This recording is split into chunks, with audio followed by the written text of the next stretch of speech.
So now that we're recording, I have to say I'm not allowed to talk about Shakira this week. No. I can't talk about any MILF badonkadonks either. No, I got a lot of messages about it. A lot. Like too many. Turned a lot of people on. I saw we got a lot of new followers. We did get a lot of new followers. People are like, he's right.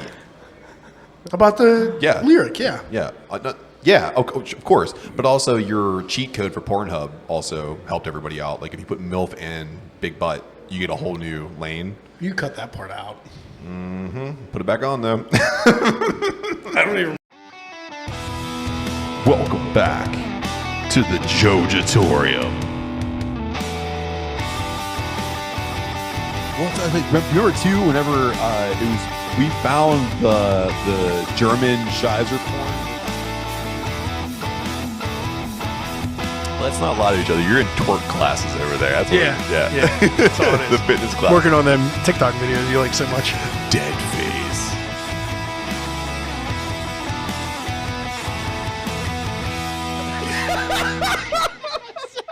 Got right in front of you. Welcome back to the Jojitorium. You know who it is. It's Adam. It's Matt. We're decaying with the boys. And just so you know, we are wrestling Ronda Rousey at WrestleMania. And I'm point real hard to the camera. I'm going to make it catch on fire.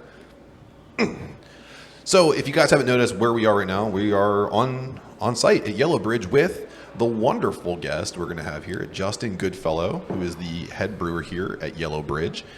I'm really happy that you're here, Justin. Oh, I'm happy that you're here, man. Are you? You guys are really happy? I'm super happy that he's here. I can't wait for a fight to break up. Well, listen, I know, like Hop Nation, I said some shit, and then Hot Sauce came involved on our podcast, and I said some shit. Just know that I meant every single word of it. And it's okay. It's all right. So for listeners new to the podcast, what came up in both of those situations was Matt's least favorite brewery. Mm-hmm. And both times he said Yellow Bridge. Yeah. Ooh. And then there was off mic stuff that I said that was really hurtful. And then things I said in my personal life. And then things I said to like my coworkers that you don't even know. And then other brewers. Nice. And then at homebrew competitions and to my wife. Nice. So I'm really happy that you're here. So thanks for coming on. Yeah. I really appreciate it. Remember when we went to like the Pittsburgh Brewers Guild meeting and you weren't even invited, but you just came in to talk shit? Yeah. I walked in and I was like, hey, do you guys know that Yellow Bridge got a new dipshit to brew beer over there? And they were like, Justin Goodfellow. I'm like, that's him. Everyone knows you. And then you were like specifically like, it used to be good. Which I don't share. Which is weird because he hated it, right? I don't share any of these opinions, by the way. I think you're great. One of my top breweries. And of course, I'm joking. I love you, Justin. Thank you for allowing us to come on site. We do appreciate it. And we're very happy that you have the head brewer position over here. They're all jokes. No, I know. Thank you. I do like you a lot. I know. Man. I love ribbing you. It's fun, but right now it's like, I go ahead and keep piling on them. I like it. So, As we progress, we'll work on this. Yeah, no, go ahead. Yeah. Okay, cool. Oh, so I'm just the counselor. Yeah. I'm the therapist. Yes.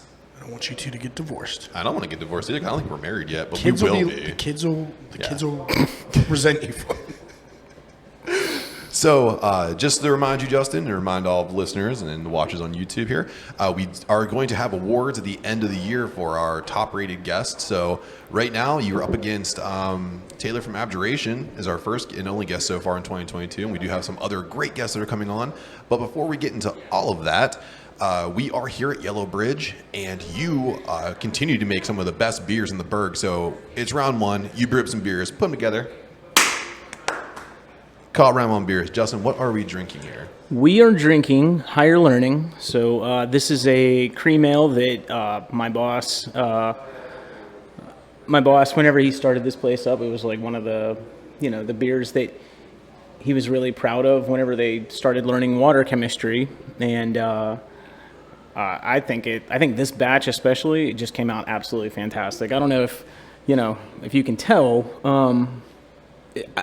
Crystal clear, like Indiana Jones and, the crystal skull type clear, you know what I mean? So it's wonderful, right? Super clear. Yes. Super clear. Wonderful. It's a perfect example of a cream ale in my book. Yeah. You get that little bit of sweetness from the corn that you expect, but finishes crisp. Really clean. Crisp. And that's why I like Crisp. Yeah, the sweetness really lingers too, which is great. It makes you want to come back for more, which is something I look for in beers that I call the Lay's potato chip effect. I want to have more than one sip, and that's exactly what this achieves here.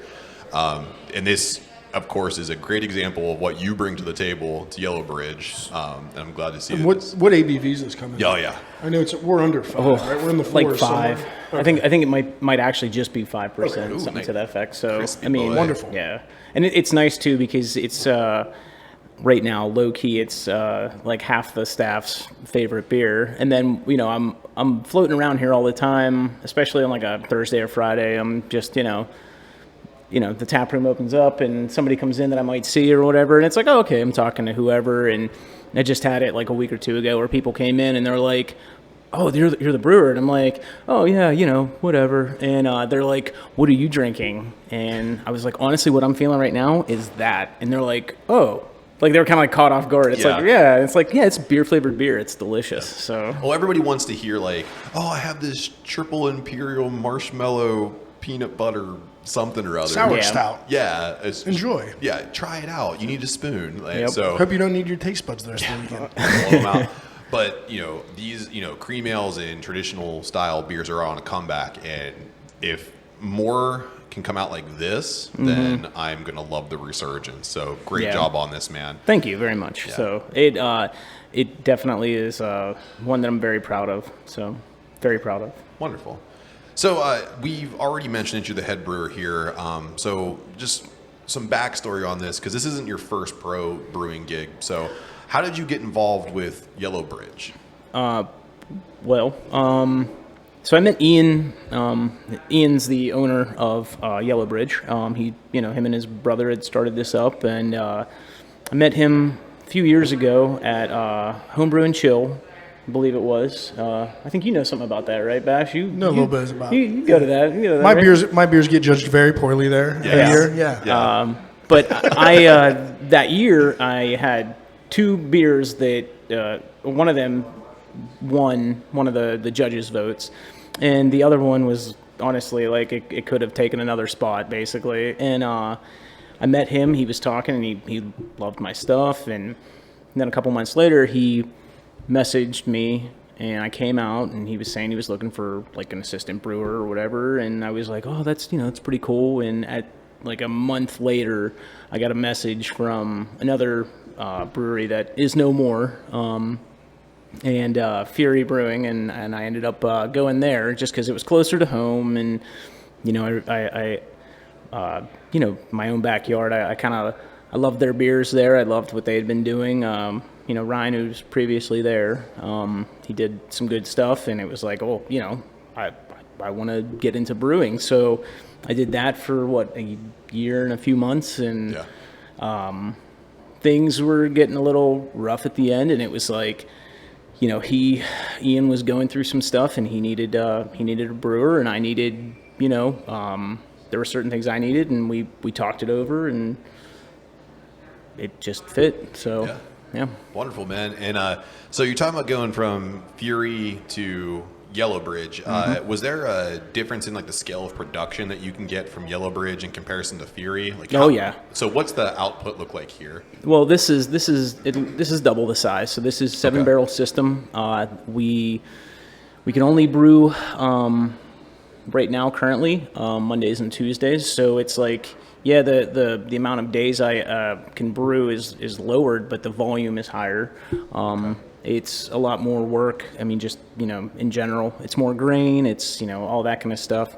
And then with Yellow Bridge, there is a little bit, it's a bigger distribution than what Fury had. So I can, it's kind of cool that, I can go into like Giant Eagle, like Irwin or whatever, and you're like, oh, there's our beer, and it's like, it's pretty rad. So. And I was going to ask you too. So I know, and Adam and I were big fans of Fury, and we were really big fans of Fury when you were there. You put out some really great beers there. Yeah. But one thing we noticed, of course, in comparison from Fury to here, is that we can find your cans and also on tap all over the place. So. Yep. So what do the sales look like outside the brewery? Like, how far is your reach right now in terms of distribution? Well, right now, I mean, we do distribute to both Westmoreland and Allegheny County. I don't know that we go anything further than that, and I don't know if we're going to in the future. But you can definitely, if you're going down to like Mike's Beer Bar, you can catch some of our stuff there. If you're going to anywhere from Marino's or Tapped or Oliver's Poorhouse in Greensburg, it's like you can catch our stuff there. I know that we have some stuff that I think makes its way out towards South Hills, but I'm not entirely sure of how far. So there's just you got to keep your eyes open for this stuff. But I'm sure that a lot of craft beer drinkers and fans are, always on the hunt for something that they're not used to seeing. So absolutely, yeah. So if you're only brewing Monday and Tuesdays the rest of the week, canning and getting the beer out there, basically canning, kegging, cleaning, a lot of cleaning. Yeah, I can only imagine. That you guys before you guys came in, it was like we had just got done kegging and canning, and I was cleaning fermenters, and just tomorrow it's like cleaning kegs, cleaning other things. It's just constant cleaning almost. So that's why you need one of me. That's all I do. He's the cleaner for Bash Brew. That's all I do. I don't. That's all I Wait, Adam doesn't clean? No, he doesn't have to. Why? Tomorrow I do. He's not going to I won't be there If tomorrow. he's there, I don't have to. My job is to clean and also catch things as he throws them violently. That's my other job. Only happened once, and you didn't catch it. I didn't. I was scared. And I threw it right at your head. That's why I didn't catch it, dude. That was a glove. It wasn't. That wasn't. It wasn't like you threw hops at him or something like that. No. What about a brick of yeast? I don't even think I could throw like hot pellets at him. I'd like. Yeah, I'd like fairy blast. Shower me with them like Salt Bay. Yeah. No. Try that next time. So you're talking about people seeing things that they haven't seen before in terms of beer. So we have seen you at beer festivals, and you do participate pretty heavily as a judge. So does that, like, how did you get started in judging, and how does that influence what you do here? Well, it's very different. I don't know why everybody does what they do, but I mean, for me, I started homebrewing out of a love. I love craft beer, and it was like, well, I'd been listening to podcasts, and I kept like talking to my wife. I was like, man, I think I want to try this. I want to try this, all that kind of stuff, and so she broke down and got me a beer kit, like a starter kit for Father's Day in 2013, and it just like opened up this like giant door. And we'll fast forward to 2 years later, and one way to become a better brewer is just through experience and study, and the more you can learn, the hopefully better product you can put out. So I was like, what? I want to become a judge because I want to learn more, but be able to diagnose certain things if there's off flavors, if if I'm doing a certain style, like what perhaps might I use for that style? You know what I mean? Yeah. So that really it was just a nice handy thing to make me a better brewer. So that's awesome, man. And especially from the homebrew scene, I think that pro brewers that start off home brewing and really get experimental can learn a bunch of things they can bring over with them. So when you were home brewing, you started in 2013, so we're in 2022, so that's a significant amount of time. Yeah. What were some of the bigger lessons that you learned when you were home brewing, and did any of that translate over to Yellow Bridge? Or into Fury, or to wherever your first step was? Yeah, I learned to get comfortable with dumping beer. That's got to be tough, man. Well, I mean, so I listened to the Abjuration episode. Yes. And it was a good episode. There was there was stuff that he was hitting on that I'm like, and then there was other stuff where I'm like, no way, dude. And I don't know.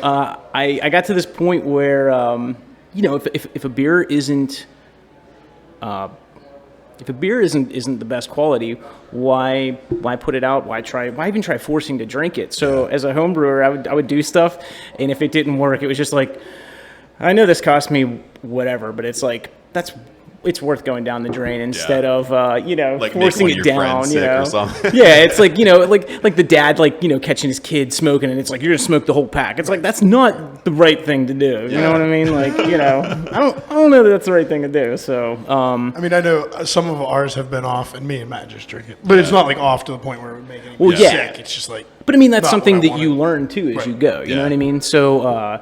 Yeah, I don't know. I got very comfortable with it because when it comes to scaling up, you know, I mean, I think we've all been to breweries in the past. It doesn't happen as much now, but we've been to breweries in the past where you go and like the first six months, maybe a year, it's not good, and you're like, oh, dude, this is rough, you know. Yeah. And I know that it costs those breweries a lot to make, but at the same time, it's like to try to help your establishment, you know what I mean? You need to learn when to cut that cord. Yeah. I mean, things happen, you know. When to fold them. Yep. So I can only tell you, so and the only time I can ever like really relate to that in terms of like podcasting versus beer making is there have been times we've made episodes and I'm just like, I don't know, man. I don't know if I can put that up. So if you go back to listen to episode 2 or 3, 2 is really bad. something happened where like we had a third mic and the mic just wouldn't work. So, Okay. so it would be me talking and then the third guy was talking and then Adam would try to talk and his mic just cut out. Yeah. So we're talking to a ghost basically, and no one can hear what he's saying, but I still put it out, and the hatred.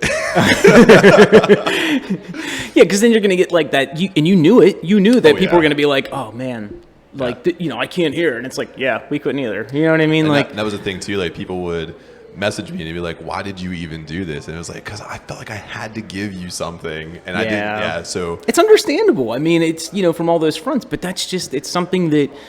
I don't know. I'm very grateful for it because, like, when I learned how to make sours, the first 2 or 3 batches down the drain. Like, I remember the first time, like, I took off that airlock, and I went to rack it, and that's also how I learned butyric acid because I was like, oh no, oh no, you know what I mean? Like, this isn't right. This smells like vomit, and I'm gonna, So. That was one of those instances where it was like, yeah, I'd feel better just dumping this and not potentially hurting anybody. You know what I mean? So we look at Tastes the same going in and coming out. so we look at that's a chunky sour, right? that's a smoochie, isn't what they call that? So when we look at home brewing versus professional brewing, can you remember the first successful beer you've had in both? Like your first successful home brew, you were like, I nailed this, and then the first time I'm professional. I absolutely remember it. Okay. For home brewing, at least. Yes. So I sucked at the beginning. I mean, anybody that's anybody that starts off right out the gate like doing okay, like that's a giant leap. It really is. You just sucked at the beginning. Oh, dude, I was so. I'm just kidding. No, Justin actually is one of an elite group Absolutely. of beer judges that can actually brew. Yes. Brew their face off too. Yes. Like he's just as good as a judge as he is at brewing. the first like 5 batches I ever did, right? It's just awful, just so bad, right? And that was one of those times too that I was like, I'm gonna drink it because I did it, it was me. Yep. And then I learned quickly to just ditch that philosophy, and it was like, nope, But so the very first beer that did anything good for me was, and I was gonna quit, but I had this IPA, and it was like a kit IPA, but I wanted to alter it because it's like, well, it's a kit. I want it to be my own, And so I think I did something to the effect of like Dogfish is dry hopping every few minutes, right? Yeah. I did that for this beer, and it turned out fine, right? But then I go to bottle it because I wasn't kegging, and I'm like, well, I gotta make up my bottling, I gotta make up my priming sugar, and I go and the kits used to give you like a ridiculous amount of sugar. They didn't give you what you would need for the beer, which to me doesn't make any sense whatsoever. They would give you like, if you needed 4 ounces of sugar, they gave you like 8. So I was like, oh, okay, yeah, I'm just going to do this. And then I realized it afterwards, and I'm like, oh, no. And at the time, the only sort of brewer that I knew was Jeff Bloom for Bloom Brew. So he's down in West Newton. And I messaged him, and I'm like, dude, I just did this IPA, and it's not like I overcarbonated. I know I did. I'm like, I told him how much priming sugar, all this stuff, and he's like, okay, well, here's what you're gonna do. You're gonna like leave it out, and every day just like open up a bottle, right? Like just enough that you can tell if it's starting. And he's like, the moment you hear that, you're gonna go ahead and take all of that and stick it in the fridge. Yeah. So I did that. and it sat in my fridge for like a month, and that made my wife so happy, so incredibly happy. That's what wives like when you take up all. Oh the yeah, fridge just to space take with up beer. all of that. Oh yeah, man, you know. So and then I take it to a competition down in Connellsville, Tangled Up in Brew, and at the time they had just like their judges, but these judges loved it.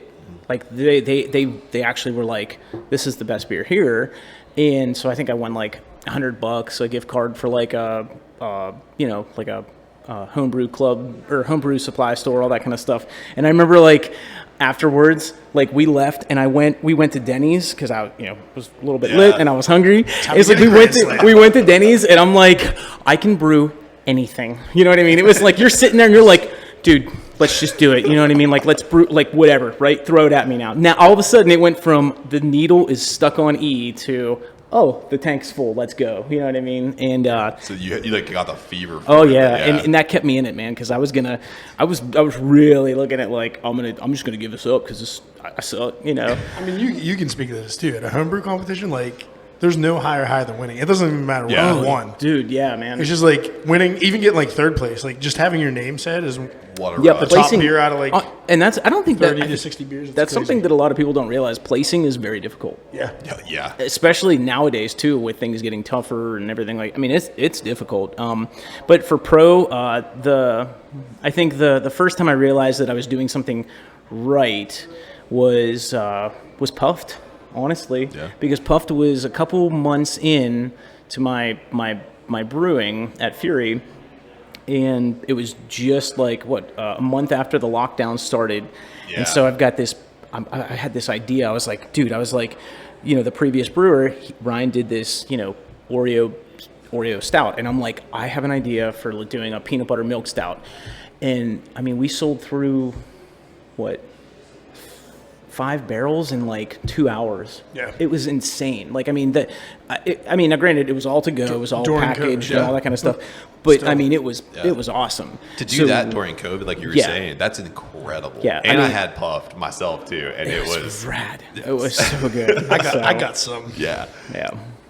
So if we look forward to the year 2022, how, since you're here now and you're definitely bringing your influence to what happens here, do you have any goals for yourself or for the brewery that you really want to establish or achieve in this year or set up for next year? Well, yeah. So, I mean, my definitely. I think every person that does anything, especially brewing, though, you should have goals, right? So, for me personally, I'm trying to, obviously help grow this business. I love Yellow Bridge and I want to see it grow more. I have goals of making like the sours that are starting to come out, stuff that they weren't doing here before.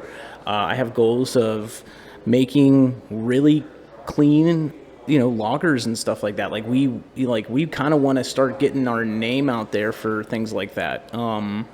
And then I don't know if it's going to be this year, but I know that future goals are, starting up a barrel program.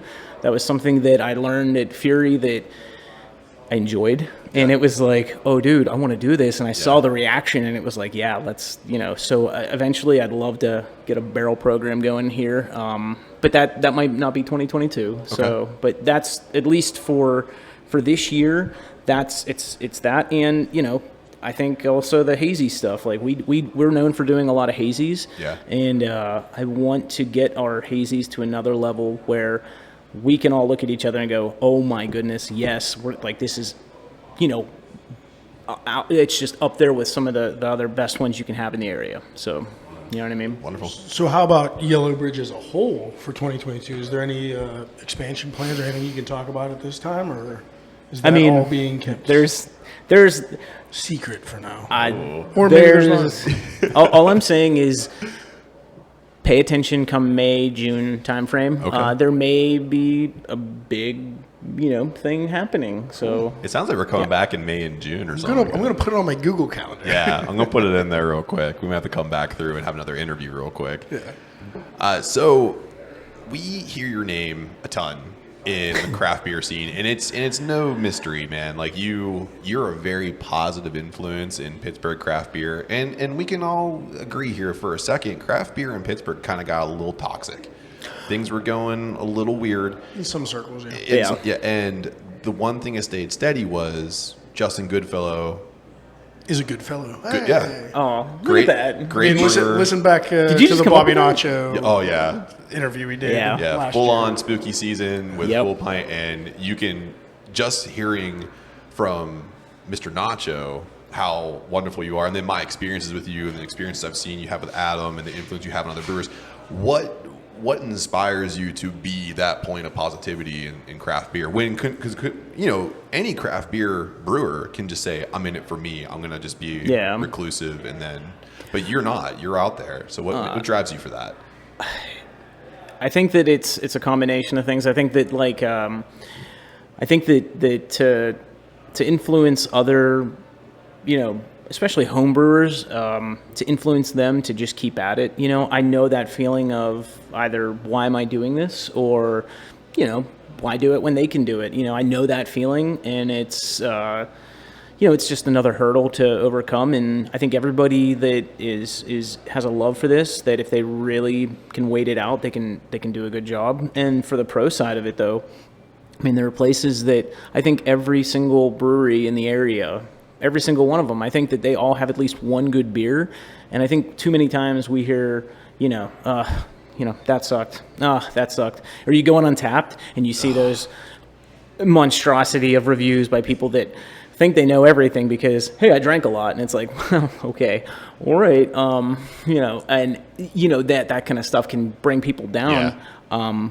I look for, in every brewery, I look for something positive that they're doing, and I make sure that if I'm talking to the brewer, that they know it. Like I poured at the Helltown Hibernation on Saturday, and I was next to, Trace and Devout, and so Devout's pretty close to here, but Trace is in Bloomfield, right? Yeah. And I told the guy, I was like, man, that Taps and Tiles Hazy IPA was fantastic, and I was like, oh my goodness. I mean, I can still remember it was delicious, you know what I mean?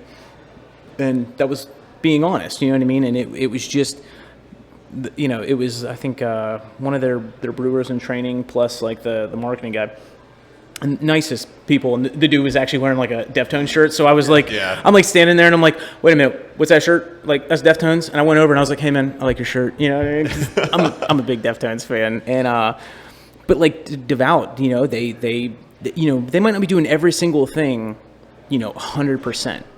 But there's probably one beer or more that they're just knocking out of the park that I think that people could possibly lose, the forest for the trees. Like it's like you're missing these good qualities, you know what I mean? So, not everything's going to always be perfect. Not everything's going to line up, but so.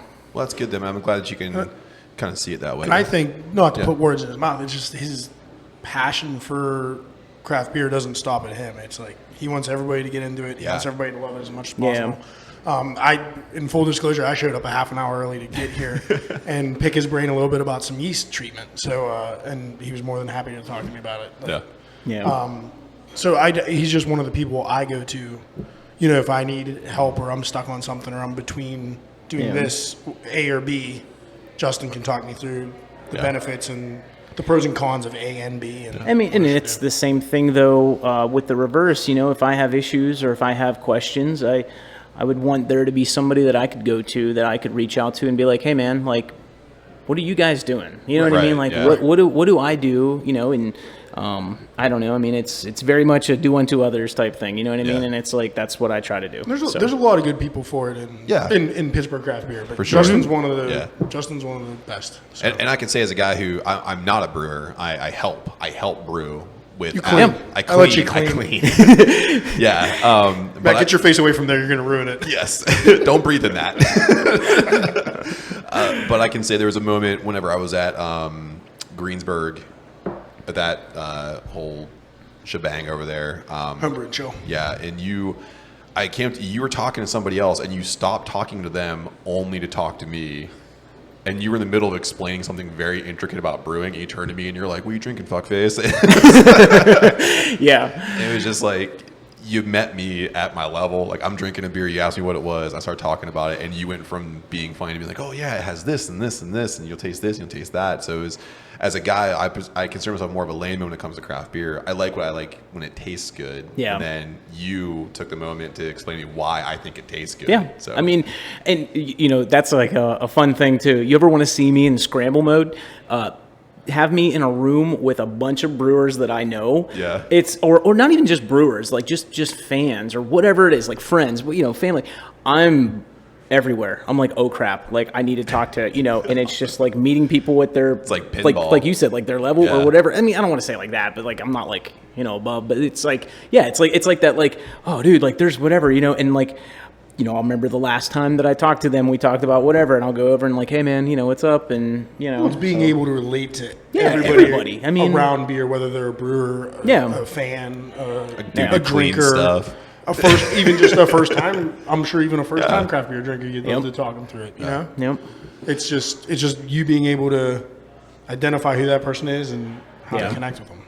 So, speaking of connecting with people, this is your opportunity to fantasy book yourself for any beer fest in the world. You get to brew something here that you're confident in, and you can take it to any beer fest in the world.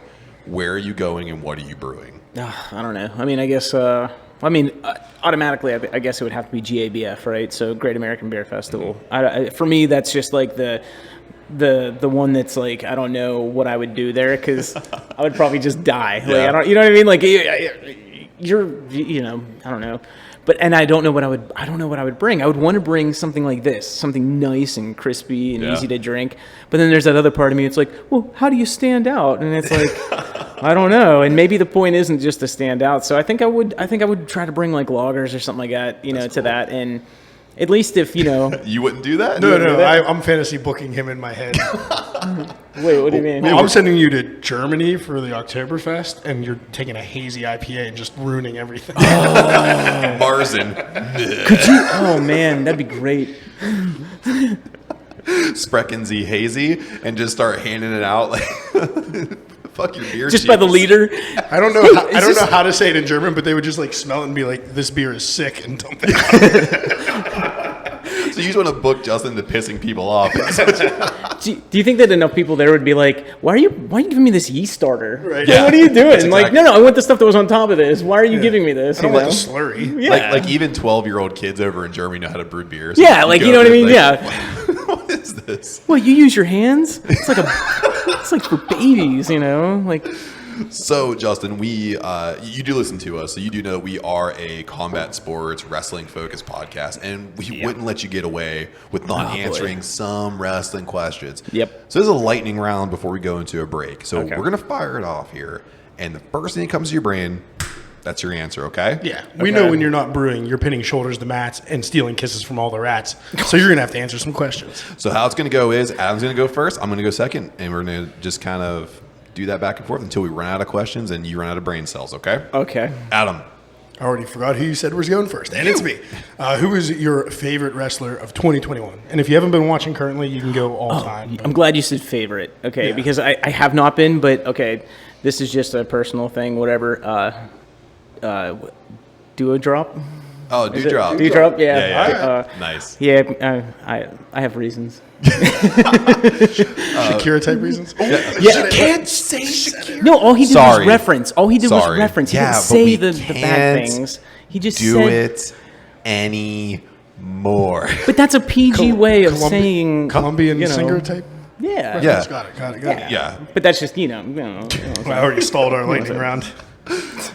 Your favorite finisher of all time? Sting, Scorpion. Scorpion Death Drop. Yeah, dude. Nice. Okay. Most hated wrestler of 2021. Since I don't watch, I'm just going to guess Brock Lesnar because every time I see anything on Facebook or whatever, it's like this dude with like a knife tattoo, and I'm just like, okay, I don't know. So, do you have a favorite match of all time?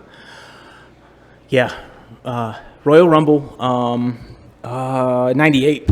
The one, it was that whole thing. Actually, I could watch the Yeah. thing from start to finish. It was so fun. That was like my heyday of watching stuff. Sorry. Yeah, that was good, man. Glad you said that because Yeah. it plays into the next question. What was your favorite wrestler of the Attitude Era? And that could be WWF at the time, WCW, or ECW. Yeah. They were all real big. I know. This is tough too. I mean, at the time, I was a huge Stone Cold fan. Yeah. Like huge Stone Cold, like just ridiculous, Same you here. know. But now that I'm older, HBK.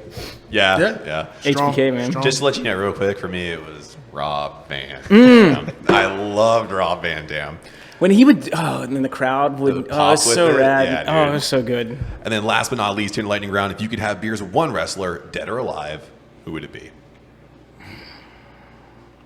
That's tough. I guess I'm gonna go at least Stone Cold. I know he drinks. There you go. Yeah, That's a good perfect. one. So Yeah. you know, Solid choice. What were you hoping for? I would want somebody else to say Andre the Giant because that's what I said. yeah. What? So he can carry you or something, right? Yeah. No, I wanted him Isn't to. that the- isn't that- I wanted him to drink me to death and then Yeah. carry me to heaven. He was like, "This is where you go." Like on his like piggyback you style. said Like so. a child. Goodness. It'll happen. So, like my I, dreams. like I said, we are going to move into a break. So, we do have some ads from another one of our friends over at a podcast called Super Familiar with the Wilsons. This husband and wife duo kick up the nostalgia of hanging out with your buddy's house with their cool parents. Josh and Amanda have a weekly podcast that features incredible interviews, silly games, and great conversation. So, go ahead and check them out. Search them out on all social media. It's Super Familiar with the Wilsons, but just make sure you tell them the boys sent you. Also, don't forget, we are sponsored by Lucky 13s and Anchor FM. And right now, if you actually get the beginner tattoo kit from Lucky 13s, if you type in promo code FREESHIRT, you get a free shirt up to $35 in value with your order. And if you use our promo code MADA193529, you get an additional 25% off your entire order. So check them out. Because when you support our sponsors, you support us, and when you support us, it brings pretty cool stuff like talking to Justin Goodfellow from Yellow Bridge. So we'll see you on the other side. Pizza time.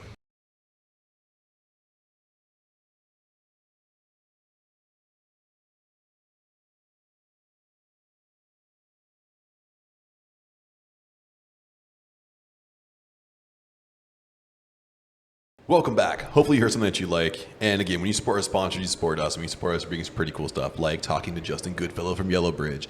And do not forget about getting familiar with the Wilsons.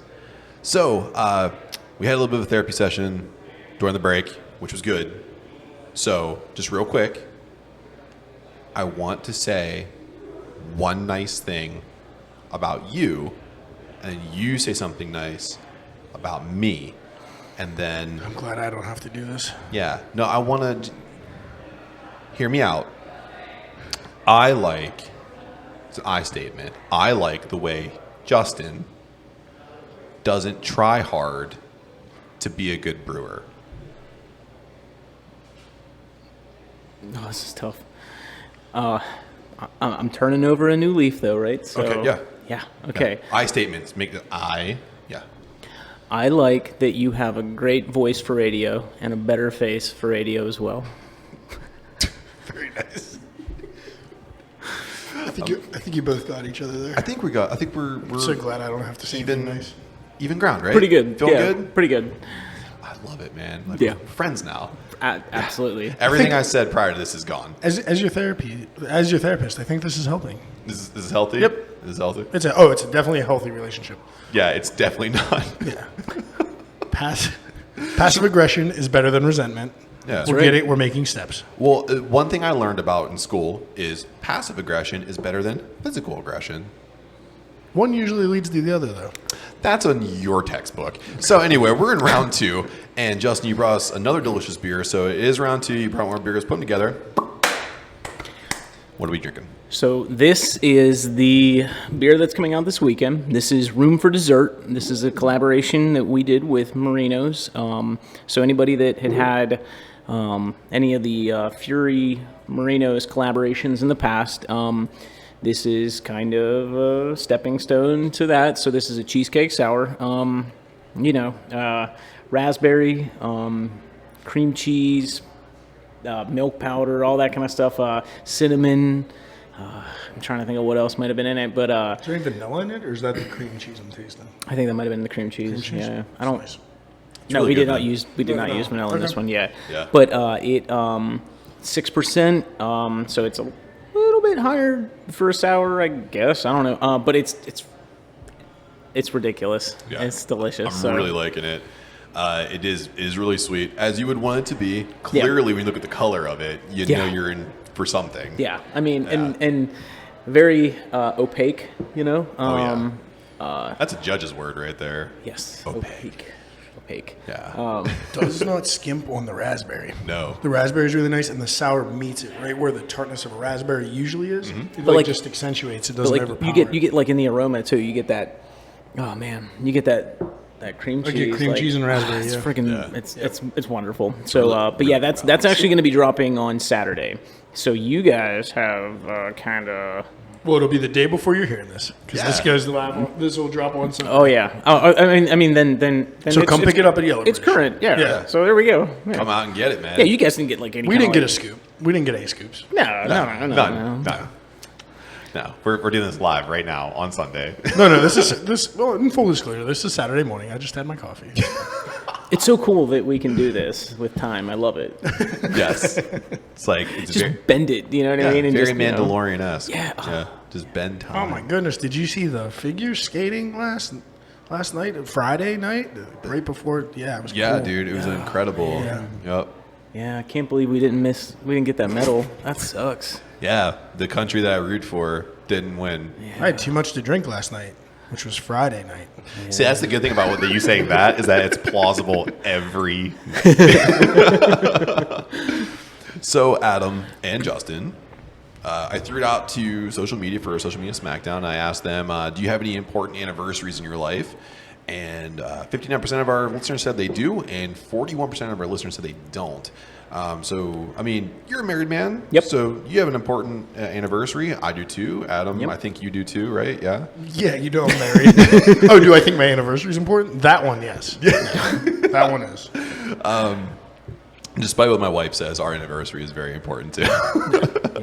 So, Like the anniversary of taking my driving test is not important. Like, my wedding anniversary is. for sure. Yeah. Lori is a sweet, understanding woman. Yes, she is. And very talented. Yes, very much so. So usually our listeners wonder why I post things, and usually it leads into the next thing that we're going to do, but this time it definitely doesn't. It's total curveball. Just so, I mean, you're kind of aware that you listen to us, and Adam, I think that you've miscalculated at times about when we do this. So we are arriving at our 1 year anniversary to do this podcast. I was a week early. I thought it was Yeah. this week, so I was a week early, but Yeah. I got close. But it's okay. So I got you something, Cool. and I'll give it to you whenever it's just Yeah, me you'll and give you. it to me. Yeah. Don't use the word exchange. You'll give it to me. I'll find something. I'm giving you a heads up. I got you this pizza. It'll probably keep. You came here half an hour. I'll find something. For fuck's sake. So anyway, in the second half, when we have guests, I like to pit Adam again. What? Nothing like an assignment to buy you something. Thanks for the assignment. You don't have to Ugh, buy God. somebody something. Talk about He anniversary- did it because he loved you. Look at this. Look! I can't believe I'm standing up for Matt. Matt, Hey, that's Cheers, what I'm talking man. about. Boom. Look See, at that, man. therapy works. Talk Yeah. about Therapy. anniversaries that aren't important. Hey, we did this thing and we didn't give up for a year. Yeah, we didn't. Cool. Thanks for the obligation. I'll find you something real nice. Thanks, man. I appreciate it. So we usually pit Adam against our guests in the second half of the show, too. And usually the social media smackdown does lead into what the questions are, but this time it definitely doesn't. So it's no mystery. We do like you, but unfortunately, you will have to try to vanquish Adam in what I like to call Adam versus guests. okay. He's what? You're what? 2-1? 2-1 or 1-1. I think we only did. You twice. Did we beat do- Dennis. You beat Oh, I did beat Dennis. Nacho. I'm 2-1 then. Yes, You I were forgot about that. 2-1. So currently he's holding the title. There are going to be Well, three. Taylor beat me last time, but Oh, that's right. Yeah. it was on a technicality. Technicality. It was your stupid Price is Right question at the end. It wasn't a Price is Right question because the Price is Right rules weren't in play. So there are 3 categories: multiple choice, this and that, and the final question. We are in foreign territory, so it's only fair that you get to go first in this line of questioning. And since we are in foreign territory, let's make this showdown all about battling the enemy. Nothing tastes sweeter than killing the enemy. Yep. Oh God, your gift is gonna suffer after this, I think. I don't think so. I think I have really good questions here. Sure So multiple choice. The way this works is you have an opportunity to answer this question, and if you get it right, you get the first crack at the bonus question. If you miss either one of these things, Adam gets a chance to steal. Okay. Okay? So, Justin. Here we go. In Invasion USA, a 1985 Chuck Norris movie where he stars as Matt Hunter, life as a retiree is perfect until a former foe emerges to terrorize southern Florida. What is the name of that foe? Mikhail Rostov, Hans Gruber, Ernest Stravo Blofeld, or some character that Kevin Bacon played? I'll go with the first one. That is correct. Mikhail Rostov. So you get first crack at the bonus question. Speaking of Hans Gruber, what was the name of the building that John McClane tried to kill him in? Nakatomi Plaza. Didn't have to read the answers. I'm done for. It's 2-0. I actually saw that first movie once too. I didn't see the first one. It's That was really so bad. that was an easy guess. It's like so bad it's good. Yeah, it's Okay. it's a Chuck ridiculous. Norris like slog fest. Russia invades Florida. Okay. Yeah, well, because I mean that was the Well, premise of it's the- comfortable climate. Yeah. Well, So, yeah, I they mean, know. you know. it's a happy sick of the accident cold. because they were looking for Chuck Norris, and they're like, we couldn't find him in his house. So guess what? He's a Texas Ranger. Truck Yeah, Texas. that's what I say. Come on, man. Context clues. Please. So, Adam, on to you. You're Sure down. thing, Walker. You're down by 2. The Professional stars Jean Reno as Leon, the maligned assassin who only wants peace and quiet, who unfortunately is forced to square off against Gary Oldman as Norman Stansfield because of his unfortunate sidekick Matilda. What is the name of the actress that played Matilda? Elizabeth Reagan, Ellen Green, Natalie Portman, Sylvia Landra. With Sylvia Landra. Incorrect. Chance to steal? Natalie Portman. That is my correct. dude. See, I thought she would be too big to do that. No, when she was a young child, she played this 12-year-old star. So, first crack at the bonus question then. Natalie Portman was featured on a viral Saturday Night Live clip where she rapped about her life. What college did she claim to smoke weed, cheat on tests, and snort all the yay? Dartmouth, Brown, Juilliard, or Harvard? Harvard. That is correct. I might get swept. You're getting rocked. I'm against the ropes. Yeah. It's also on back to you. I'm also not worried about it because this beer is delicious. Yes, it is. That's the only downfall of being the host of Adam versus Guest. I don't get to drink the beer while I'm asking the questions. It's okay. So this is actually Adam's wheelhouse, but you get first crack at it. All right. Finish this Taylor Swift Bad Blood lyric. Goodness gracious. Okay. You say you're sorry just for show. If you live like that, A, well then you'll know. B, your mom's a hoe. C, you live with ghosts. D, you'll disrespect your surroundings. I guess the first one. Incorrect. All right. Adam, chance to steal. Your last Sorry, remaining no. answers are your mom's a hoe, you live with ghosts, you'll disrespect your I surroundings. guess you're living with ghosts. Correct. I know there's other two from different songs. I'm so glad for this moment that I don't know the words to that. That's great. Awesome. I didn't either. I thought you were right. Oh, So well, whatever. Okay. It's 4-1. Adam, you get a chance make here sense. at this bonus question. Tay-Tay is known for more than her bad blood with Katy Perry. She's known for her embattled love life as well. Which of these fellas isn't an ex-boyfriend of Taylor Swift? A, Taylor Lautner, B, Joe Jonas, C, Jake Gyllenhaal, or D, Adam Young? Adam Young? Correct. I don't really know who that is, and I thought she was. a good guess. It's between that and Taylor Lautner. I thought they had a brief. They did. So Happening. Adam Young is the lead singer of the band that did Fireflies. Oh, Owl yeah. City? Owl City. Yeah, thank there's you. a reason I don't know him. Yeah, but despite Yeah, but I know Taylor Swift songs. Okay. Way better. despite the fact they didn't date, she still wrote a breakup story about him and used it as a song. So no one's safe. It was There's- called Hitting Wait, they the didn't Firefly date. with a Wait, they didn't date? They didn't date, and and she still- wrote a breakup song? Yep. Wait, wow. She must really hate fireflies or owls. I don't like either. I'm not a fan. Owls creep me out. I'm okay with Did you fireflies. see it? You ever side cart? Have you ever seen a naked featherless baby owl Yeah, before? they're creepy as hell. They look like Terrifying. No, I haven't. That's Terrifying. That's a Google. That's a Google search. Though. It's like E.T. with bigger eyes. Yeah. The first time I ever saw one was a viral video where some guy went into his attic, ET drinks Coors Banquet, so I'm cool with ET, man. So I don't know. You know. gets hammered, eats Reese's Pieces. So right now it is 4-2. Justin's in a comfortable lead. So we're going into a little bit of this or that. I want to give you a pop culture character, and you have to tell me if they're a hero or a villain. Okay? Okay.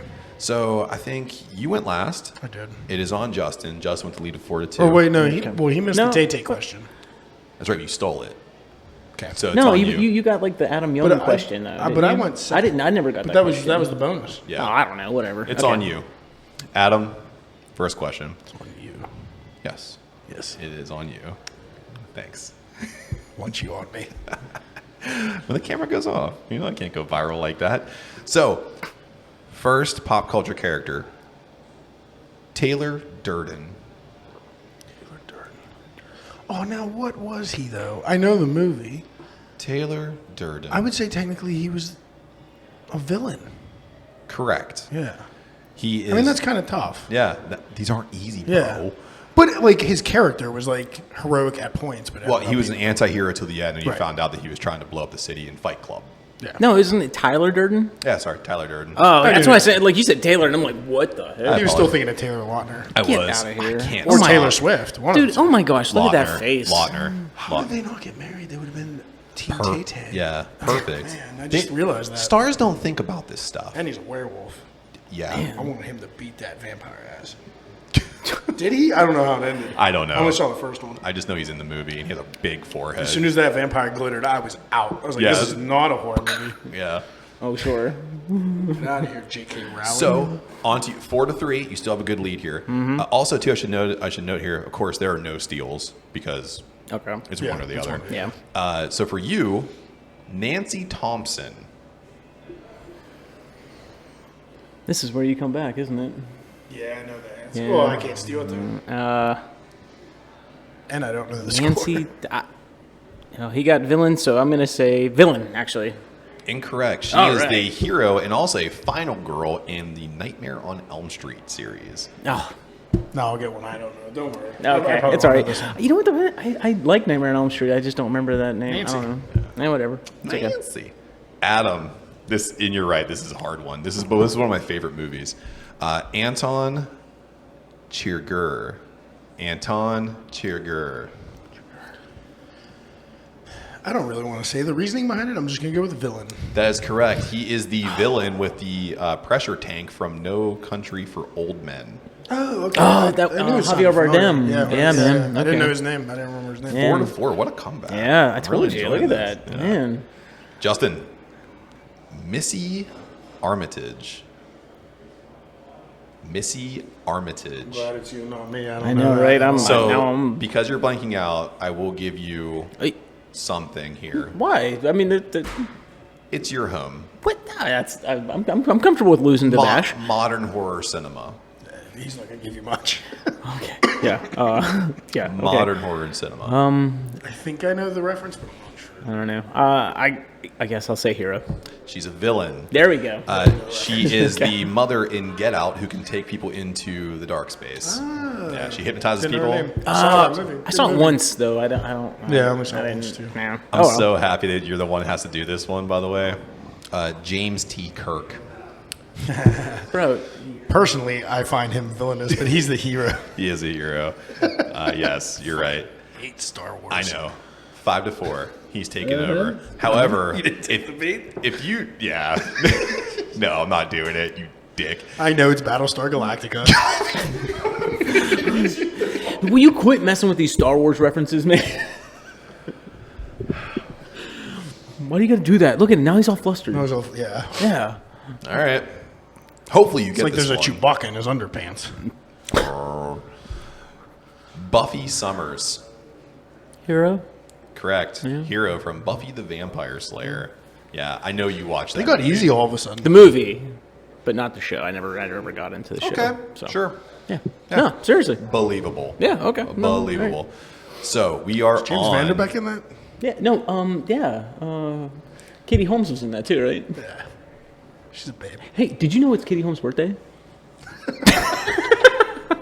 Justin knows the references. This is wonderful. It's nice having someone I respect as a brewer and also a fan of this podcast. I don't know why you're laughing. It's her birthday, dude. It's pretty messed up. I don't laugh on your birthday, do I? So we are on to the final question. Okay. Oh. So it's tied. Is it tied 5-5? Mm-hmm. Yeah. 5-5. Wow. And he gets the last one, right? The last crack. Well, Let's actually, go, baby. this is both of you guys get a crack at this. Oh, say what? So the way this works here is that it's closest to a grand total. You know it has to go this way. Steve from Hop Nation taught me well. You have to make the last question. Yeah, I think you should come up with something original and not do this part anymore. No, I like this part. And it's not Price is Right rules. It's closest to. Okay. So the master of destroying the enemy, Jean-Claude Van Damme, starred in some significant action movies that are staples of action cinema history. Some of the movies suck pretty bad. So we're going to combine two of them in their total gross box offices and see which one of you two gets the closest. Movie number 1, Bloodsport. It's a rated R action-packed martial arts film that debuted in 1988 with Van Damme traveling to an underground tournament where the victors taste riches and the losers taste death. Demak. Oh, that's the good one. Street Fighter. Hit theaters in 1994 with Van Damme taking up the guard of Guile as he faced off against M. Bison in hopes of foiling a dastardly plan to kill millions.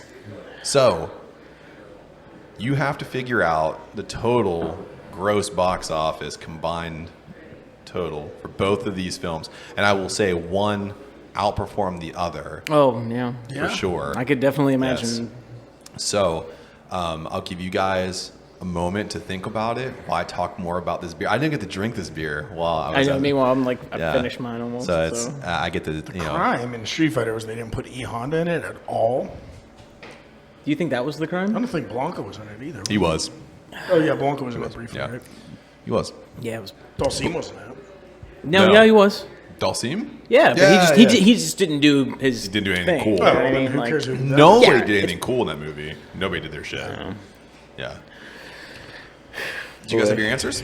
You ready? I don't even know what's a lot in the 90s. I don't, yeah, I mean, but you go ahead and throw a number out. Okay, first. Go ahead, throw a number out. Please. And this is winner takes all. It doesn't matter what the points are. Whoever gets this right is the winner. 266 million. 266. Oh, I'm gonna scale down. I'm gonna go like 21.6 million. Oh boy. Adam's actually closer. There we go. Thanks for going that far in that direction. I went that far down because I don't know what's a lot, and I don't actually. Out of those two, I don't know what would have done. Well, I know what would have maybe done better opening weekend, but overall, it should be Bloodsport. that's Street So which Fighter one do you definitely had to have been a bigger open because it had the video game. Yeah, Correct. Yeah. So Street Fighter came in at 99.4 million, while Dude, I didn't know that's. Bloodsport came in at 50 million. So the grand total is 149.4 million dollars. So unfortunately, dude. you're going so low. It's okay. Hey, I had to go low, dude. Yeah. Sometimes you got to do $1, right? So you Hey, know, listen, you did what was right in your Had to. heart, and I appreciate that. it's okay. I'm all right with it. I'm glad with that because, dude, Street Fighter sucked, and It was but terrible. I knew it was like that was the of the two that was the one. that Pretty made it. sure I went and saw it in theaters though. I did too. I did too. Did you really? Yeah. I saw that and Mortal Kombat in theaters. Mortal Kombat. I saw Mortal Kombat 2 in theaters, and it was so much better than the first one. I had so much more fun watching. Was it Mortal Kombat 2 or was that the one they called Annihilation? Annihilation. Oh, yeah, Yeah, that was yeah, way yeah. better. Yeah. It was way cooler. So much cooler. Yeah. So I saw them both in theaters because I didn't learn my lesson from the first one. Goro got all those arms, dude. Yeah. It's real easy to clean up after. Yeah. Just leave that. falling off the rails, man. Sorry. He'd be fisted. What, like pound and fit? Like fisted? Yeah, that's not what it's called. Goro could just like fist himself all day. He had all the hands. Those arms. Yeah. There could be a 3-way fisting, a 4-way fisting. Technically 6. You imagine Yeah. all the bros he could fist. Yeah, he just fisting all the. He could fist several bros at the same time. He didn't have a lot of bros though. He was such a mean guy. He was, but his cock was hard as shit because it broke Johnny Cage's hand. Hey, guess who's gonna get the emails and whatever and messages? Guess who? It's my turn. Yeah. We take turns here. So, Adam, you take home the victory here. You are now ascending to 3-1. However, Nice. we are going into Coming for you, GSP. Yes.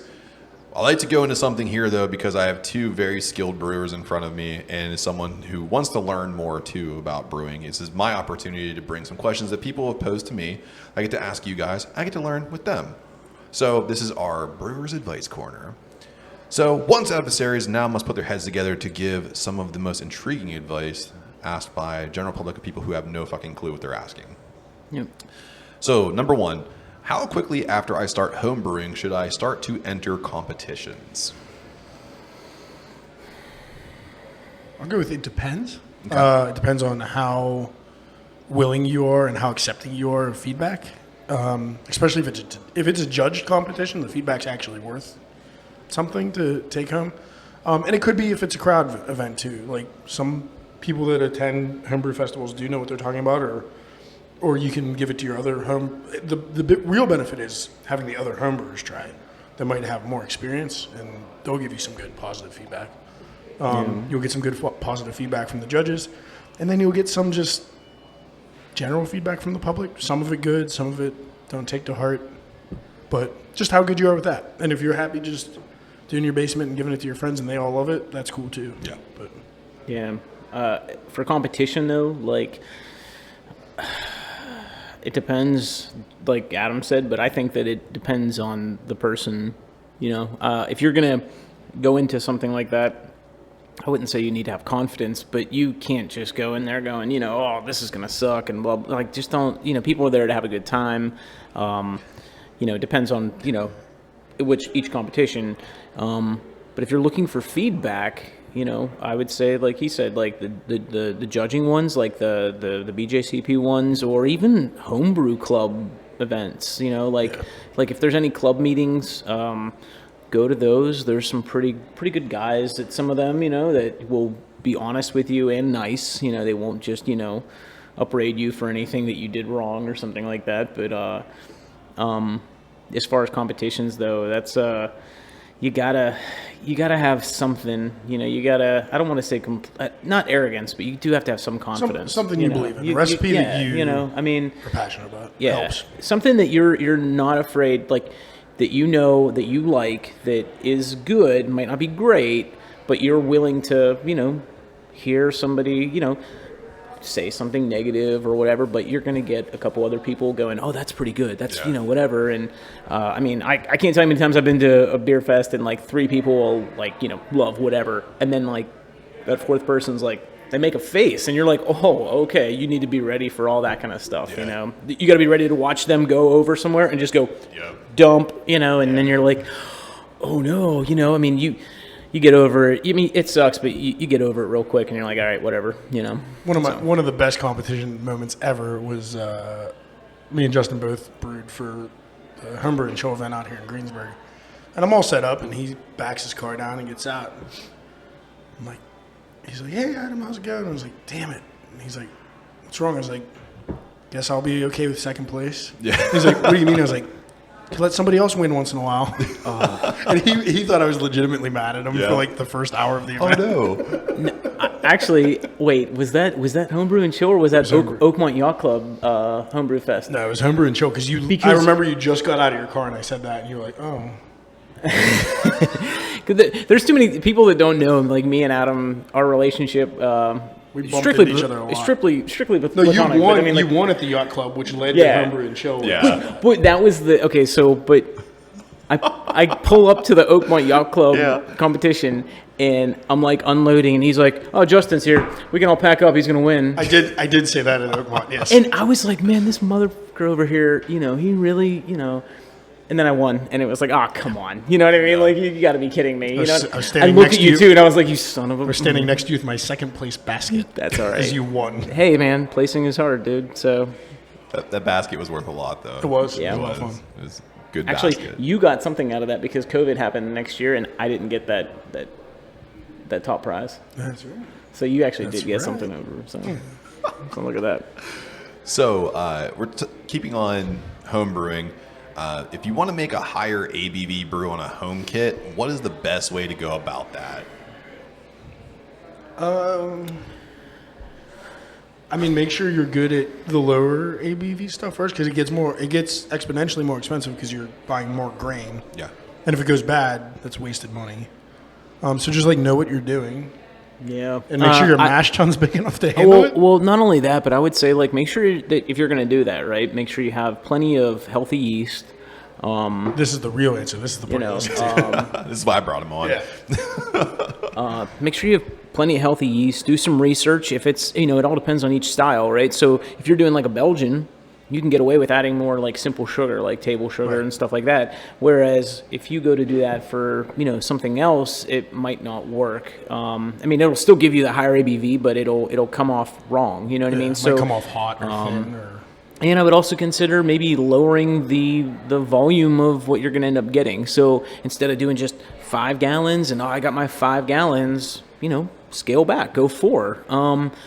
I've done a barley wine, and I did it. I used the same ingredients that I would use for like essentially like a 10 gallon batch, and I scaled it. I formulated it to be 4.5. So I still did all this stuff that I was going to do for that, and I got a higher gravity. And then you make sure you have enough healthy yeast. You go about it that way, and that barley wine came out fantastic. That was a homebrew that Mr. Bash over here got a chance to try at the Marino. That was at Marino's, yeah, dude. It's pretty good, right? It was good. So, but yeah, those are the things that I would look at. Style, and just maybe being comfortable with backing off that big volume. Yeah. So Okay, cool.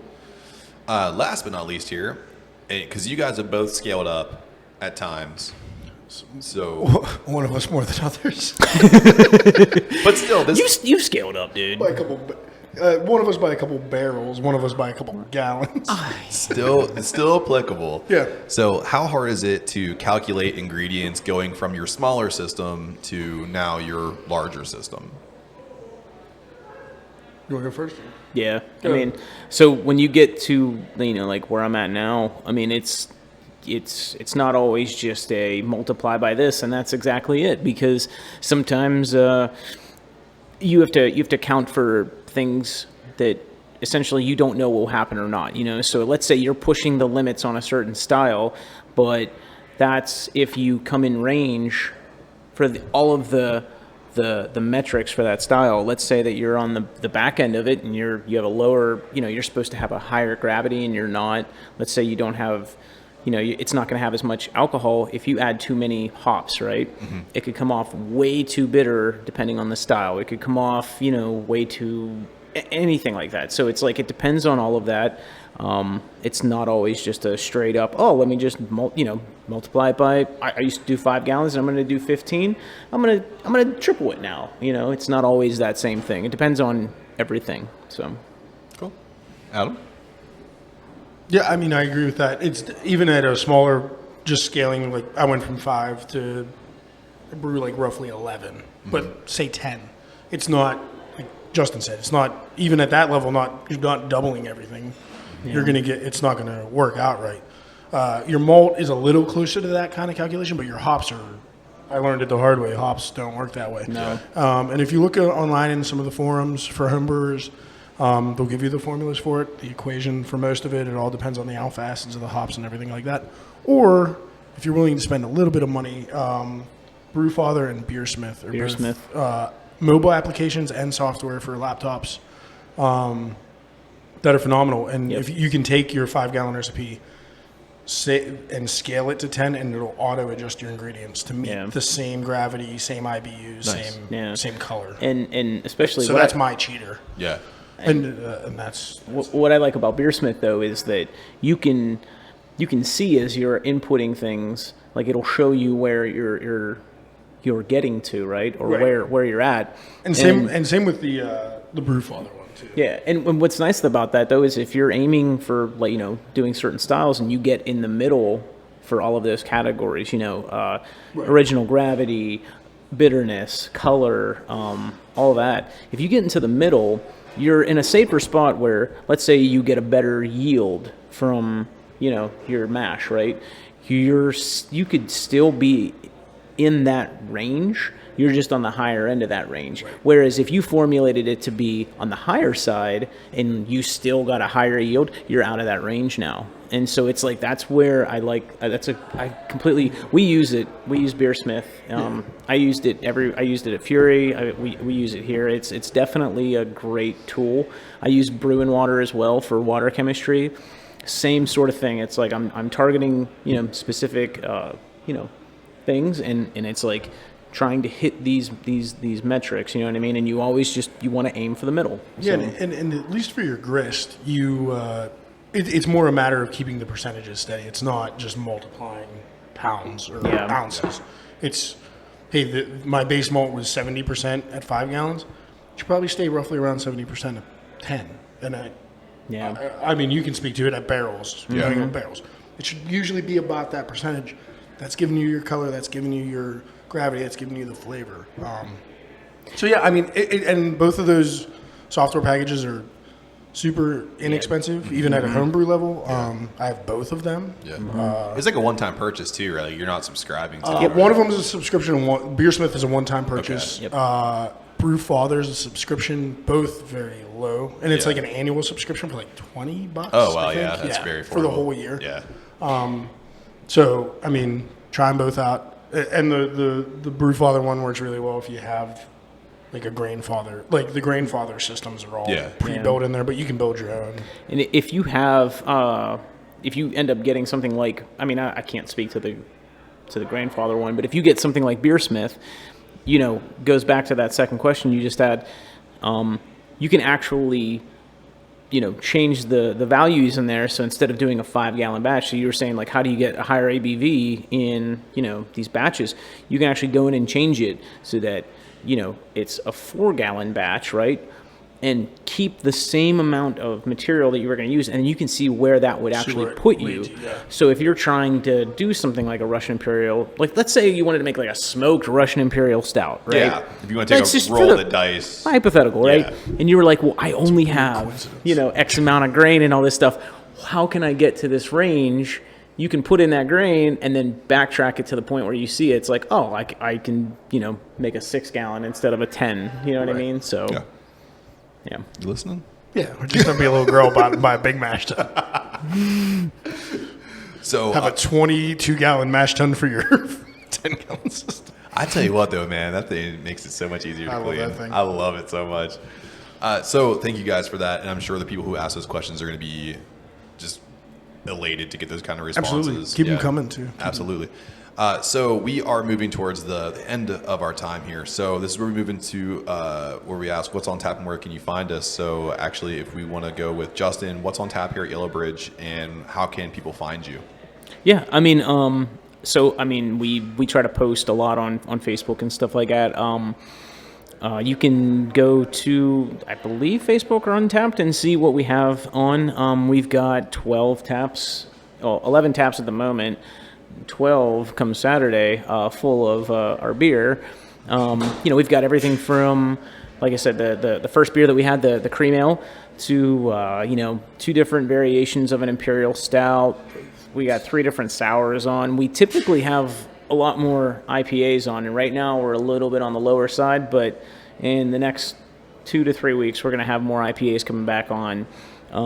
We've got brown ale, we've porter, that kind of stuff. So I mean, we try to cover a whole range, and just to try to satisfy customers. And then even if people aren't necessarily into beer, we do carry Bellatero wine. We carry Tatty Bogle cider. Nice. We have I think like one of them, I want to say it's Bellatera makes like cocktails and cans or something like mules or whatever. Yeah. We have those 2. We've got regular drinks. So if you've got kids and you're looking for just soda or whatever, it's like we have all that kind of stuff. We have pizza. Yeah. So we don't have it on tap. That'd be weird. But we have. If you had pizza on tap, you would get Elon Musk here. Like, how did you do it? Actually, that's the next thing. Besides the whole brain implant thing, you know what I mean? It's the pizza on tap. But so that's another thing too. We recently started making pizzas within the past 5-6 months, and and that's something that Ian, the owner, he does. he started this up from homebrewing, and he was good at it, and now we're 5 years in, and he started learning how to make pizza, and the pizza is phenomenal. Yeah. So I mean, come out, have some what I like to think is pretty good beer and really good pizza, and enjoy yourself. So Right up Route 66 in the heart of Delmont. that's right. Yeah. It's not a far drive. It's not. it depends on where you're at. It's there's And plenty of ways to get here. And it's worth it. And it's worth it. Yeah. Worth it. Adam, what's on tap? So I won't waste everybody's time with everything, but just hitting on the new stuff. We have a hazy IPA that'll be ready for Sunday when you're hearing this. We still have some of the Smoked Russian Imperial left. I might have to bottle some more, but we have plenty left. We're about halfway through the supply. And we're brewing up a red ale this weekend for St. Patty's Day. So an Irish red ale is coming on at a low 4.5%. I can't. Picking up the order today was unbelievable. It was unbelievably light. Yeah, the whole grain bill is only 22 One. pounds, which I think has been our base malt in the last couple. Yeah. So, it should be. I'm really looking forward to tomorrow. Yeah. Should be an easy Only day. 4%. Are you gonna be all right? 4.5. 4.5. Okay. And that's at low efficiency. It might only be 5. But I know, right? Like shooting for the middle, like you said. that's right. Shoot for the middle, man. So also too, make sure you are looking for tickets for the best brunch ever. Session 1 sold out. Session 1 so is get your sold Session out. 2 tickets. That's on May 14th, and then we're also going to be at Brews and Bruises on June 4th, I believe. 4th. Yeah, June 4th at the Ross Draver Ice Center, Ice Garden. Yep. So and tickets are still available for that as well. So we will be there. We'll be slinging. Maybe there'll be some Decaying with the Boys merch as well. And see if I can sneak it in if no one tackles me at the gate. And if you know what's going on with Adam down at the Brew Lab, do follow him at @Basher_Brew on all social media. It's Facebook and Instagram. He's also on Untapped. If you know what's going on with Yellow Bridge, search him out on all social media. It's Yellow Bridge Brewing. That's Facebook, Instagram, and I think I've tagged you once on Twitter. You're also all over on Untapped.